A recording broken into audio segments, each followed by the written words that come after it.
Partir avant d'être délogé, depuis 3 semaines, les Gilets jaunes de Saint-Maurice-la-Souterraine y pensent. Cette fois-ci, la décision est prise, motivée par les récentes évacuations chez les voisins auviennois, pas par la voiture incendiée, précise-t-il, ni même par les conditions d'occupation dans le froid et la boue. D'ailleurs, ils n'abandonnent pas le terrain. On va se déplacer pas très loin. On ira sur des lieux où là, l'État ne pourra pas intervenir. Mais on sera présent, on sera toujours visible. Plus de blocage des voitures ou de barrages filtrants, les Gilets jaunes de la Creuse l'ont décidé ensemble. Il ne faut plus gêner les habitants. Mais poursuivre le combat, oui, tant que le gouvernement n'aura pas compris leur détresse. Le fond du problème est toujours le même. Ça ne changera rien à la misère. Ils nous proposent de nous donner 100 € par-ci, 100 € par-là, pour en prendre le triple de l'autre côté.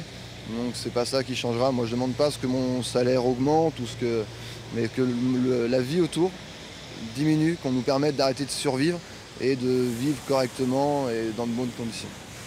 À Guéret, les occupants du rond-point Pompidou ont contacté la préfecture. Oui ou non, seront-ils délogés? Pas de réponse, alors ils attendent, sans se faire trop d'illusions. Mais ici ou ailleurs, ils sont eux aussi bien décidés à continuer la lutte. Le minimum à gagner serait le référendum d'initiative citoyenne. Il n'y a pas que le référendum d'initiative citoyenne. Il y a d'autres choses à construire et s'il faut rester plus longtemps, on restera plus longtemps. En tout cas, ce référendum serait déjà une étape. C'est ça, une première étape, une première possibilité de faire parler le peuple et que le peuple puisse enfin dire ce qu'il a à dire et récupérer les choses qu'on a à récupérer. Voilà. Garder ce qui est bon et retirer ce qui est mauvais. Qu'ils soient délogés ou pas, les Gilets jaunes de la Creuse ont prévu de se retrouver samedi dans le centre de Guéret.